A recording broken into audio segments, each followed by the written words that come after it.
welcome to eKuhipath. Aji Daily Newspaper Simplified. Moi rimchime apnalokok swagatam janaisu. So aji moi loi oha topic keta hoise clause 6 of Assam Accord jitu aji amar Tribune front page ote ase.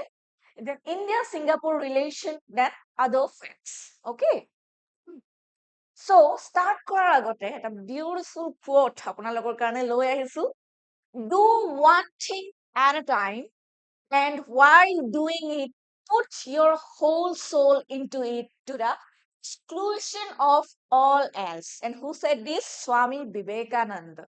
So, যেতিয়া কিবা এটা কাম কৰি থাকো ন আমি সেই কামটোতে নিজৰ heart and soul আমি কমপ্লিটলি মনোনিৱেশ কৰিব লাগে এইটো নহয় যে আমি ৰিল চাই আছো আৰু so at the same time আমি লিখি আছো সো যেতিয়া আমি কিবা এটা কাম কৰো নিজে হয় নাই সো আমাক সৰু কাম দিয়ক বা ডাঙৰ কামেই দি দিয়ক আৰু সেইটো যেতিয়া কমপ্লিট ডেডিকেশ্যনত কৰো that really shows our character with complete honesty and dedication right so let's see our topic to le jao etia so our topic is clause 6 of Assam Accord state cabinet approved to park implementation aru amar yate dekhisu Biplab Sharma panel report recommendation aru এই টপিকটো আমাৰ কোনখন পেপাৰৰ কাৰণে important হয় GS5 Assam specific right Assam Accord foreign tribunal so এইবিলাকৰ বিষয়ে আমি ইয়াতে পঢ়িব পাম okay so why news so Assam government okay means says yes okay 57 recommendation to implement Assam Accords clause 6 by April 2025 so 2025 loite Assam Accord clause 6 of thoka 26 ta recommendation implement korar karone razi hoise that's a good news right so এতিয়া আমি অকল এইটো পঢ়িলেই নহব close 6 ত কি আছে আমি হেইটো জানিব লাগিব এই ক্লজ 6 টো কোড আছে কেনেকৈ সাইন হলে we have to know everything right so clause 6 of Assam Accord so it protects ki protect kore social cultural and political rights সামাজিক সাংস্কৃতিক আৰু ৰাজনৈতিক অধিকাৰ সমূহ কাৰ আমাৰ খিলঞ্জিয়া মানুহখিনিৰ ওকে সো কি হৈ যায় আৰু এটো এটা লং স্ট্যান্ডিং ডিমান্ড হয় বহুদিন ধৰি পেলাই এটো ইমপ্লিমেন্ট কৰাৰ কাৰণে ডিমান্ড দি আহি আছে ওকে যাতে আমাৰ খিলঞ্জিয়াৰ আইডেন্টিটিটো সদায় প্ৰিজাৰ্ভ হৈ থাকে এই যে আমাৰ যেটো ইনফিল্ট্ৰেশন হৈ আছে illegal immigration হৈ আছে যাৰ কাৰণে আমাৰ যেটো লোকেল আমাৰ নিজৰ খিলঞ্জিয়া আইডেন্টিটিটো অলমোস্ট লাহেকে হেৰাই যাব বুলি এটা শংকা এটা আছে আমাৰ হয় নাই সো যেটো একচুয়ালি ৰিয়েল থ্ৰেট হয় সো তাৰ কাৰণে এইবোৰ গুটেই okay so overview of Assam Accord এতিয়া আমি Assam Accord ৰ বিষয়ে জানিব লাগিব 1985 ত সাইন হৈছিলে কাৰ মাজত সাইন হৈছিলে আৰু দেখিছেনে আমি সেইখিনি সময়ত কোন আছিলে আমাৰ টেনিয়ৰত Rajiv Gandhi right so signed on 15 August when 1985 আৰু কোন কেইটা পাৰ্টি আছিলে সাইন হতে আমি হেইটো জানিব লাগিব so etu ki hoy je etu exam burot khub ahiye thake common question hoy almost Union of India Government of Assam and all Assam Students Union and all Assam Gona Songram Porishod then ended the Assam movement 1979 to 1985 6 long year anti-foreign agitation so jitu bideshi kheda andolon hoy asomor etu amar asomor history eta khub dangor landmark chapter eta hoy okay 6-year uprising demanding the identification sabo identification and deportation of illegal immigrants from Assam so jikhini probojonkari অসাংবিধানিকভাৱে অসমত প্ৰৱেশ কৰিছে, অনৈতিকভাৱে প্ৰৱেশ কৰিছে, তেওঁলোকক আমি যাতে কি কৰা, চিনাক্ত কৰা আৰু তেওঁলোক য'ৰ পৰা আহিছে তালে আকৌ ঘূৰাই পঠিওৱা। Okay, so that movement was marked by political instability. তিনিবাৰকৈ প্ৰেচিডেন্টছ ৰুল ইম্প'জ কৰা হৈছিলে অসমত, সেইটো ইম্পৰ্টেণ্ট হয়, সেই ইয়াৰ কেইটা ইম্পৰ্টেণ্ট হয় আমাৰ কাৰণে। ইকনমিক ব্লকেজ, এথনিক ভায়োলেন্স, কেনেকুৱা হিংসাত্মক ঘটনা কিছুমান হৈছিলে, এই বিষয়ে আমি পঢ়িছো, যদিও আমি এতিয়া সিমানবোৰ ডিটেইল লৈ নাযাওঁ। And civil disobedience campaigns, all right, so এইবোৰ হৈছিলে। So the movement was totally characterized by political instability, একদমে stability নাছিলে অসমত সেইখিনি সময়ত, ইকনমিক ব্লকেজ, একো ইকনমিক প্ৰগ্ৰেছ হোৱা নাছিলে, বহুত হিংসাত্মক ঘটনা হৈছিলে, চিভিল ডিসঅবিডিয়েন্স কেম্পেইনছ বোৰ চলি গৈ আছিলে তেতিয়া। So historical immigration, so অসমত যে বহিৰাগত প্ৰব্ৰজনকাৰী সমূহ আহিলে, কেনেকৈ আহিলে আমি তালৈ যাম কিছু সেই বিষয়ে জানিম। So ব্ৰিটিছাৰ্ছ বিলাকে কেলেকে আনিছিলে, so it started in 19th century when British colonialism কি কৰিলে, it drove immigration, tribal and low caste for tea gardens. যেতিয়া কি হল, অসমত যেতিয়া টি কমাৰ্চিয়েলাইজেশ্যন ষ্টাৰ্ট হ'ল, টি কাল্টিভেশ্যনটো বাহালকৈ ষ্টাৰ্ট হ'ল, হয় নাই? সো তেতিয়া কি হ'ল যে ব্ৰিটিছাৰ্ছ বিলাকে বাহিৰৰ পৰা ট্ৰাইবেলছ পিপলছ ইয়া লো কাষ্টৰ মানুহখিনি যিবিলাকে চিপ লেবাৰ কৰিব পাৰে, সেই মানুহখিনিক লৈ আহিলে অসমলৈকে, যাতে তেওঁলোকে টি গাৰ্ডেনছত কাম কৰিব পাৰে। And also Bengali Hindus for administration. So সেইখিনি সময়ত বেংগলী হিন্দুজ খিনি যিখিনি পঢ়া শুনাৰ পৰা আৰম্ভ কৰি কালচাৰৰ পৰা আৰম্ভ কৰি কি হয়, they were very progressed, আগৰণুৱা আছিলে, তেওঁলোকক মাতি আনি অসমত এনেকুৱা চাকৰিসমূহ দিছিলে, এডমিনিষ্ট্ৰেশ্যনত থকা পদবীসমূহত তেওঁলোকক তাত এষ্টাব্লিছ কৰিছিলে যাতে তেওঁলোকে চলাব পাৰে। সো তেনেকে ইমিগ্ৰেশ্যনটো ষ্টাৰ্ট হ'ল অসমত, alright. Then early 20th century কি হল, Muslim peasants from Mymensingh settled in Gwalpara and Brahmaputra Valley, যেটো ইন বাংলাদেশৰ পৰা কি হয় যে মাইমেনসিংৰ পৰা মুছলিম peasants বিলাক অহা কৰিলে, আহি পেলাই গোৱালপাৰা হওক বা তেনেকুৱা যিবিলাক ব্ৰহ্মপুত্ৰৰ ওচৰ আছে ন, চৰ অঞ্চল বুলি যিটো কয়, তাত আহি সেটেল হোৱা ষ্টাৰ্ট কৰিলে। লেটস সি, সো যেটো এতিয়া আমাৰ অসমৰ এটা জ্বলন্ত সমস্যা হয়, হয় নাই? So colonial and post-colonial changes কি আহিলে আমি সেইটো চাম। 1981ত 1/4 of some population was of migrant origin. বাহিৰাগত প্ৰব্ৰজনকাৰী তাৰ পৰিমাণ কিমান বাঢ়ি গলে চা। Then post partitionলৈকে কি হল, it increased illegal immigration. So অনৈতিকভাৱে প্ৰব্ৰজন কৰা মানুহৰ সংখ্যাটো বাঢ়ি গল বা অসাংবিধানিকভাৱে। Okay, so Assamese nationalism opposed both Bengali Hindus and British. So Assamese nationalism, এটা কি হল যে তেওঁলোকে দেখি আছে যে আমাৰ যিখিনি পূৰ্বপুৰুষ তেওঁলোকে দেখিছে যে বাহিৰৰ মানুহে আহি পেলাই আমাৰ ইয়াতে কাম কৰি আছে, earn কৰি আছে, কিন্তু আমাৰ নিজৰ মানুহখিনিয়ে তেনেকুৱা একো কৰিব পৰা নাই, and they started opposing of this thing. Then British influence and language policy, সেইটো চাম। So the British dismantled the traditional Ahom system. যেতিয়া আহোম ডাইনেষ্টিটো ডিক্লাইন হলে, so ব্ৰিটিছে কি কৰিলে, সেইটো টোটালি ডিসমেন্টেল কৰি দিলে, তেনেকুৱা একো তেওঁলোকৰ ট্ৰেডিশন কন্টিনিউ নকৰিলে। And Bengali was made the official language. So যেটো আমি আমাৰ dark age of Assamese language বুলি কওঁ, হয় না, Assamese history. So কি হয়, আমাৰ নিজৰ ল্যাঙ্গুৱেজটো কি হয়, এটো আঁতৰাই দিলে, then Bengali was made the official language. Though Assamese was restored in 1974. So এইটো কি হয় যে এটো খুব বেছি ইম্পৰ্টেন্ট ফ্যাক্ট হয়, আপোনালোকে এটো মনত ৰাখিব। 1847ত আকৌ অসমীয়া ভাষাটো ৰিস্টোৰ কৰা হৈছিলে। ওকে, সো কেতিয়াবা আমি সময় পালে এই বিষয়ে সবিশেষকৈ কথা পাতিম। So Hindu Bengalis were placed in colonial administrative roles, যিখিনি ওয়েস্ট বেংগলৰ পৰা মানুহ আনিছিলে। So তেওঁলোক কি আছিলে যে পঢ়াই শুনাই সংস্কৃতি পাতিয়ে তেওঁলোক বহুত মানে progress ya আগ্ৰহ আছিলে সো হেইটো কাৰণে তেওঁলোকক কি কৰিছে যিবিলাক এডমিনিষ্ট্ৰেটিভ ৰুল আছিলে হেনেকুৱা পদবী বিলাকক তেওঁলোকক এস্টাবলিশ কৰাই দিছিলে সো তাত অসমীয়া মানুহ বিলাকৰ একো চান্স নাছিলে যে অসমীয়া মানুহে নিজৰ ঠাইত একো নিজে জব পোৱা নাই তেনেকুৱা টাইপ এটা সিচুৱেচন হৈ গৈছিলে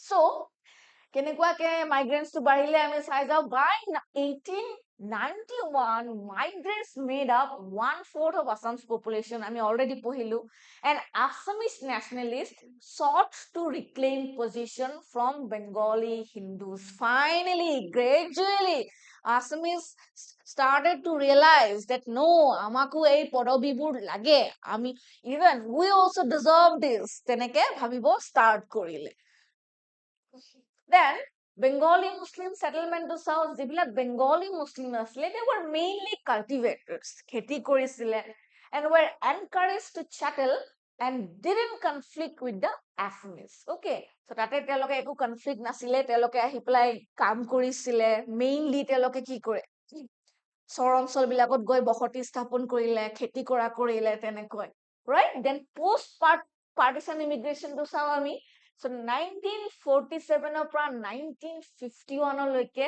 কি হয় কিমান জনসংখ্যাটো sorry not জনসংখ্যা অসাংবিধানিক প্ৰব্ৰজনকাৰী is the apt word right so 1951 census ত কিমান জনসংখ্যা আছিলে আমাৰ 2,74,000 refugees already আমাৰ কিমান কম জনসংখ্যা আছিলে কিন্তু এক্সট্ৰা মানুহ কিমান আহি গল চাও mostly Hindu Bengalis Bangladeshৰ পৰা অহা মানুহে বেছি আছিলে then based on natural growth rate কো বাঢ়ি গৈ আছে then between 1971 to 1981 কি হল an estimate 1.8 million illegal immigrants arrived কেনে কিমান প্ৰব্ৰজনকাৰী আহি গল so কি হল মানুহ আহি আছে প্ৰব্ৰজনকাৰী আহি আছে বা ৰিসোৰ্সটো আমাৰ নাই কি হল যে আমাৰ যিখিনি আগৰ আছিলে আমি সেইখিনিতে কোনোমতে টুকটাক কৈ চলি আছিল এতিয়া বহিৰাগত প্ৰব্ৰজনকাৰী সংখ্যা ইমানেই বাঢ়ি গল যে আমাৰ ৰিসোৰ্সবোৰ ভাগ হৈ যাব ধৰিলে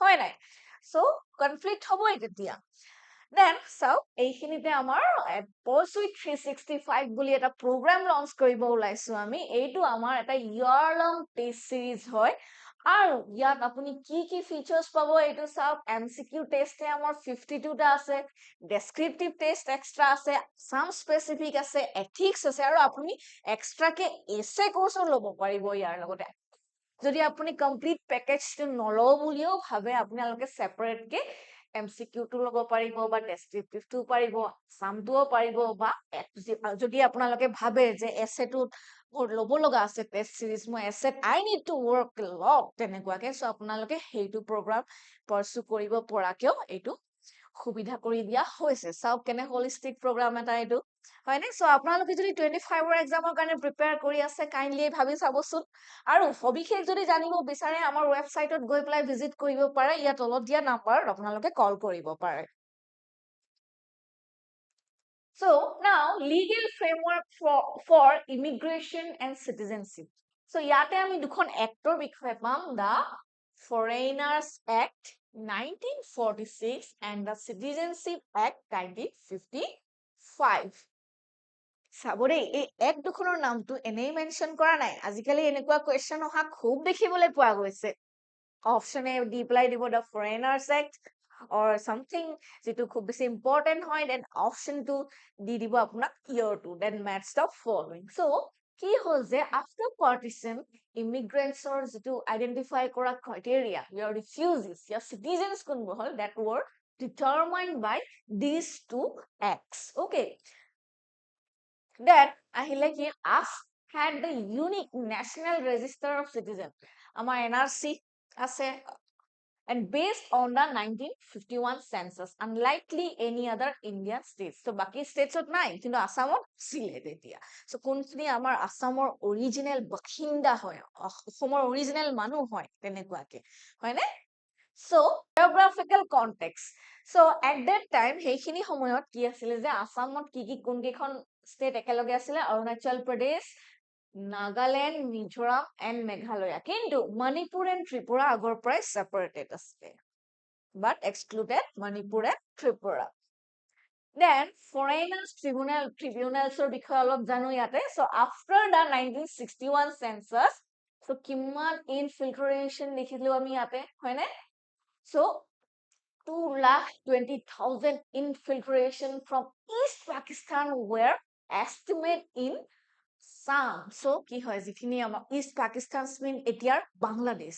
So কিমানখিনি তাৰ পৰা মানুহ আহি আছে. Then 1962 central government devolved powers to district authorities to detect foreigners and created border police units. So তেনেকে যেতিয়া refugees বোৰ আহি থাকে হয় নাই একদম মানে ইনফিল্ট্ৰেশ্যন হৈ আছে তেতিয়া কি কৰিলে চেন্ট্ৰেল গভৰ্ণমেণ্টে যিখিনি আমাৰ ডিষ্ট্ৰিক্ট পুলিচ আছে হয় নাই ডিষ্ট্ৰিক্ট অথৰিটিজ আছে তেওঁলোকক কৈছে যে you have the power to identify the foreigners আৰু কি কৈছে and created border police units. The Foreigners Tribunal Order 1964 was enacted to verify suspected infiltration mostly in Assam. So এই একখন কি কৰিলে enact কৰিলে যাতে then আহিলে tribunals and implementation. So initially চাৰিটা tribunal বনালে in 1968, then number rose to 9. Hearings were conducted by magistrates with both executive and judicial powers.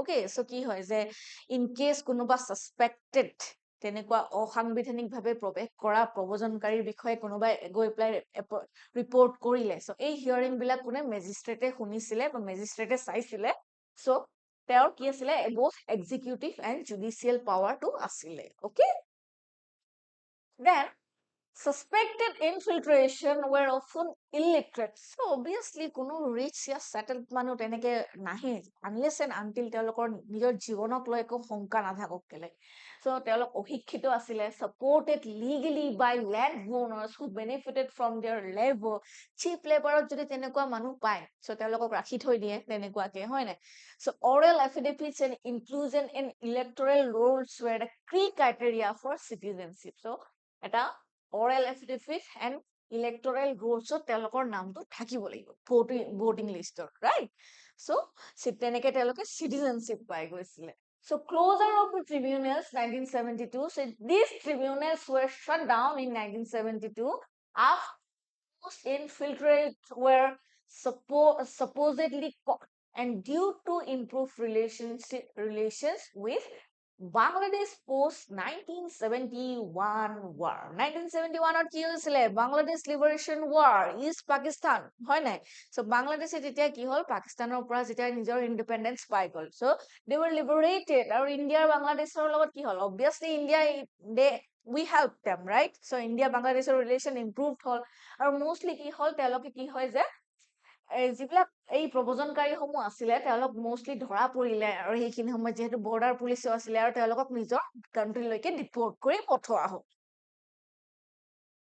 Then Illegal Migrants Determination Tribunals Act 1983 very important so enacted after 1983 elections violence applicable only in Assam এখন আসামত কৰিছে so সেইখিনি সময়ত কি হৈছিলে যে বহুত হিংসাত্মক ঘটনা কিছুমান হৈছিলে আমি নেলি মাসাক্ৰৰ বিষয়ে গম পাইছো পঢ়িব পাইছো so কেনেকুৱা গণহত্যা কৰা হৈছিলে সেইখিনি সময় shifted to burden of proof of citizenship from the accused to the accuser unlike the rest of India under the Foreigners Act 1946 so আপুনি যদি দেখিছে কাৰোবাক কেনেকুৱাকে অসাংবিধানিকভাৱে অহা তেওঁৰ একো proof নাই নিজৰ citizenshipৰ ক্ৰাইটেৰিয়াটো proof কৰাৰ কাৰণে আৰু অনিৰ্দিষ্ট কাললৈকে তেওঁ তেনেকে আছে so যদি আপুনি দেখিছে যে আপুনি গৈ প্লাই হেতু পুলিচক গৈ বা অথৰিটিক গৈ প্লাই ৰিপৰ্ট কৰিব লাগিব about this person within 24 hours okay so তেনেকুৱাকে then আহিলে আমাৰ repeal by Supreme Court 2005 so 2005 ত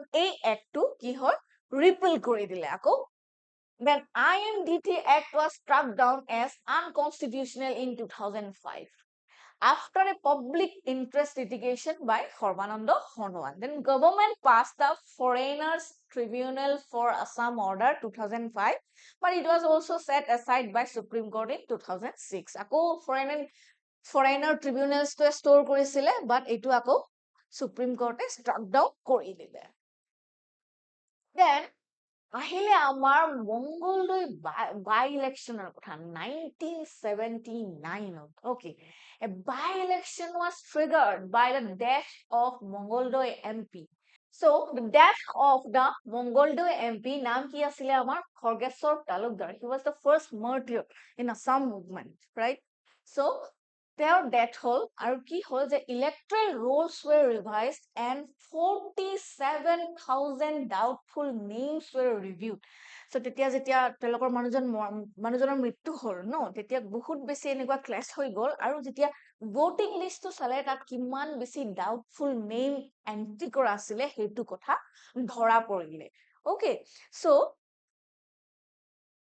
তাৰপিছত কি হ'ল আসাম মুভমেণ্টটো ষ্টাৰ্ট হৈ গ'ল. চ' মানুহখিনি আউটৰেচ কৰিব ষ্টাৰ্ট কৰিলে. Then outrage over illegal aliens on electoral rolls led to ASU protest. ASU protest কৰিব start কৰিলে on 8 June 1979, demanding action against foreigners. So এই যে অসাংবিধানিকভাৱে অহা প্ৰব্ৰজনকাৰীসকল আছে, so তেওঁলোকৰ এগেইনষ্টত ASUয়ে কিবা এটা এক্সন ল'ব কাৰণে protest কৰিব start কৰিলে. Much needed step. Then review halted by Chief Election Commissioner.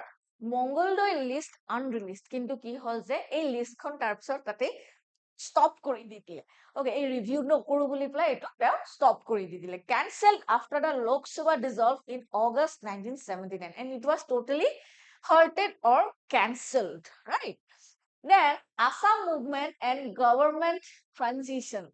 So Assam movement start হল, এইটো কিমান কি হৈছে, so সেই বিষয়ে আমি ইমান ডিটেইল কে নাযাও বাৰু, বাট বহুত হিংসাত্মক ঘটনা হলে, বহুত প্ৰটেষ্ট হলে, বহুত মানুহে স্যাক্ৰিফাইস কৰিলে, হয় নাই? The Assam movement started during Moraji Desai non-Congress government. So for the first time Moraji Desai আমাৰ PM hall, was from the non-Congress party, right? So Assam movement to start hall, and after that Indira Gandhi again returned to power in 1980 after a series of political maneuvers and early elections. যেতিয়া আমি emergency বিষয়ে detail কে পঢ়িছিলো, সেইখিনি সময়ত election যেটো ইনষ্টেবিলিটি আর crisis হৈ আছিল, chaos হৈ আছিল, এই বিষয়ে আমি ডিটেইল কে পঢ়িছো, হয় নাই?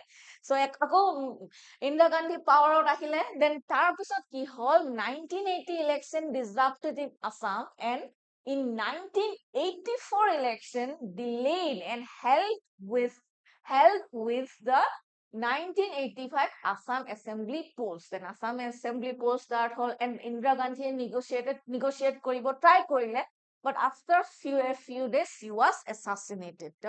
Assassin kora hol. Then Rajiv Gandhi ki hol resolved the movement after winning the 1984 election. Then Rajiv Gandhi power out ahile aru amari agreement to ki hol Assam Accord to sign, right? Then state government instability বিষয়ে আমি state government instability ওপৰত অকনমান চাম. So post 1977, so Asmat কি হল, already এইবিলাক illegal immigration start হৈয়ে আছিলে, মানুহখিনিয়ে dissatisfied হৈ আছিলে, discontent হৈ আছিলে.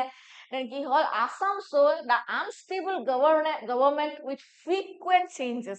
আজি এটা party elect হয়, কাইলে to collapse হয়, তেনেকুৱা টাইপ আমাৰ এটা unstable condition হৈ আছিলে. So then আহিলে গোলাপ Borbora 1978, that was followed by Jogendranath Hazarika. এওঁৰ যেতিয়া rule to collapse hall, then আহিলে Jogendranath Hazarika in 1979.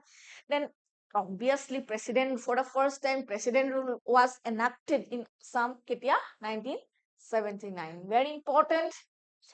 Then আহিলে আমাৰ কি হল Anowara time. Again, very important fact, 1980 led a brief Congress government, fell in 1981. 1980 start hol, 81 on ako collapse hoy gol.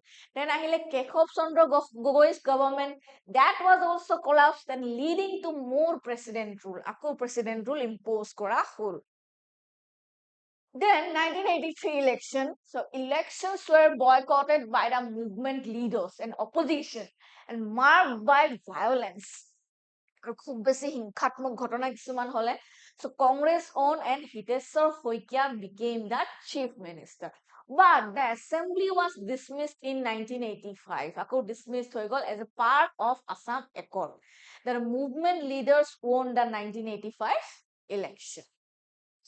Then the accord was signed to end a 6-year agitation led by all Assam Students Union starting in 1979. So এই একৰ্ডটোৰ পৰা আমি কি পাইছো কলাক্ষেত্ৰ পাইছো নুমলীগড় তেল ঘটনাগড়টো পাইছো so বহুত কিবা কিবি আছে ইয়াৰ লগত পঢ়িব লগাকে আৰু যিবোৰ আমাৰ এক্সামৰ কাৰণে খুব বেছি ইম্পৰ্টেন্ট হয় the agitation dismantled the identification and deportation of illegal immigrants from the Assam so the agitation demanded কি কৰিলে এই আসাম মুভমেন্টে কি কৈছে যিবিলাক আমাৰ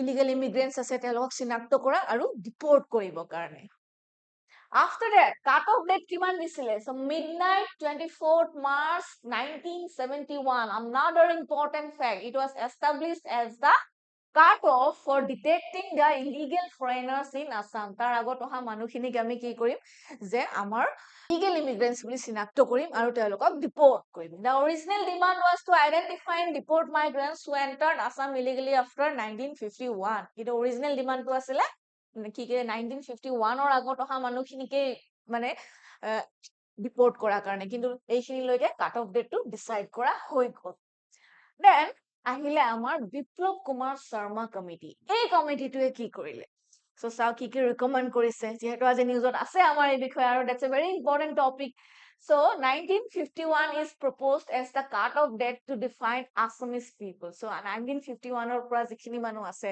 তেওঁলোকক এটা ডেফিনেশন দিছে of Assamese people okay telok Assamese hisabe sinaktokoron korise then reservation ki korise parliament and state assembly kiman thakibo reserved seat for Assamese people then creation of an upper house with reserved seat and quotas for Assamese in state government position so ebilak biplab Kumar Sharma committee recommendations hoy then inner line permit implementation of ILP regime into control entry of outsiders similar to system in Manipur, Arunachal, Nagaland and Assam. So Manipur, Arunachal, Nagaland and Mizoram এইবিলাকত প্ৰৱেশ কৰিব কাৰণে আমি এখন inner line permit ল'ব লাগে so এনেকুৱা permission ল'ব লাগে সো এনেকুৱা ILP যদি আমাৰ অসমৰো হয় okay so land rights protection and regulation of land ownership then linguistic and cultural and social rights protect preservation of Assamese identity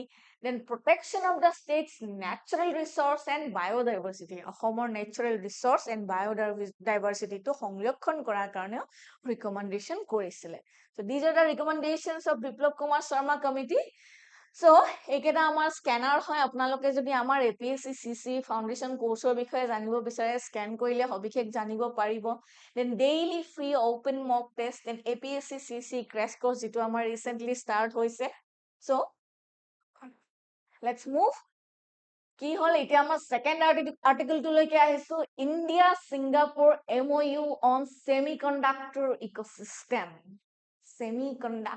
ecosystem বহুত বাৰবাৰ নিউজত আহি থাকে এইটো বস্তু হয় না এই টপিকটো semiconductor chips and all so GS paper 2 লাগিব bilateral relation then source ki Assam Tribune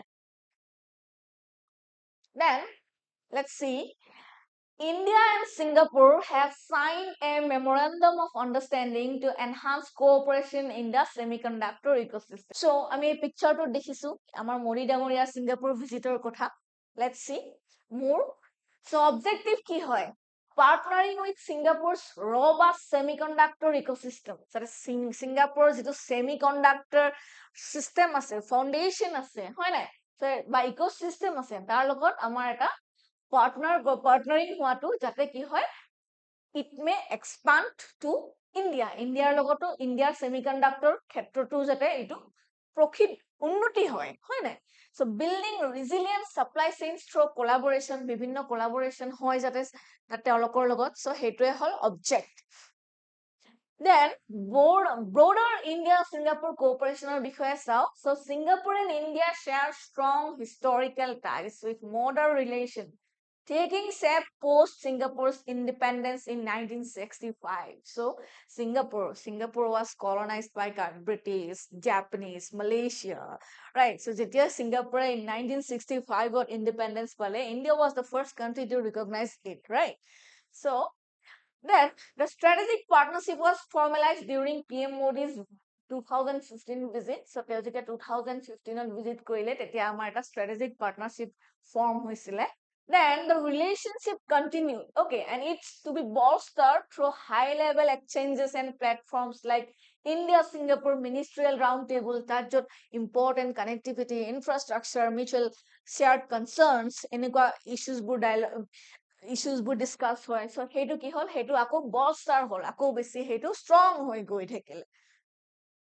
Then আহিলে আমাৰ agreement signed during PM Modi's visit. So কি agreement sign হৈছে? Digital technology হ'ব আমাৰ collaboration কৰিছে 5G and all, then semiconductor ecosystem to that বিষয়ে যেটো আমি headline ওতে পঢ়িছো semiconductor ক্ষেত্ৰত আমাৰ collaboration কৰিব, then healthcare cooperation, skill development, technology, education এইবিলাক ক্ষেত্ৰত আমাৰ কিছুমান তেওঁলোকৰ লগত এই ভিজিটটোত agreements কিছুমান sign হৈছে. Then, India-Singapore relations, strategic importance key. Singapore plays a key role in India's Act East policy. Act East policy to expand what Singapore role to bhumika kima etu kothao ya koa hoise. It acts as a gateway to ASEAN countries and a key player in security, technology and sustainability cooperation. Then, in 2023, India amar jeto UPI and Singapore's pay now were integrated, okay, to enable faster remittances between the two countries. Then, Singapore is among India's largest trade partner and investment partner in ASEAN countries. And multilateral cooperation of Xiaomi, both nations actively participated in global initiatives like ISA, so International Solar Alliance, so to say, and Global Biofuel Alliance. Then, military exercise, এইকেইটা খুব বেছি important হয় প্ৰিলিমছৰ কাৰণে আপোনালোকক সুধিব পাৰে নাই so কোন দুখন কান্ট্ৰিৰ মাজত এই মিলিটাৰী এক্সাৰসাইজটো আছে সো নাভি এক্সাৰসাইজটোৰ নাম কি সিম্বাক্স দেন এয়াৰ ফোৰ্সটো সিন্ডাক্স এণ্ড আৰ্মিটো কি বোল্ড ক্ৰুছেড্ৰা সো এনেকুৱা সৰু কি ফ্যাক্টছবোৰ আমি এনেকৈ মনত ৰাখি যাম ৰাইট দেন Okay, sorry, ইয়াতে সমাপ্ত হৈছে সো আজি আমাৰ এইখিনি আছিল ডিসকাস কৰিবলগীয়া বিষয় কাইলে আমি আকৌ আহিম আৰু এই টপিক দুটা ৰিলেটেড কিছুমান এমসিকিউ লৈ আহিম সো কাইলে আকৌ লগ পাম এনেকুৱা প্ৰিলিমছ এণ্ড মেইন চেন্ট্ৰিক তথ্যসমূহ জানিবৰ কাৰণে আপোনালোকে আমাৰ eKuhipath APSC UPSC চেনেলটো ফলো কৰক এণ্ড সাবস্ক্ৰাইব কৰক থ্যাংক ইউ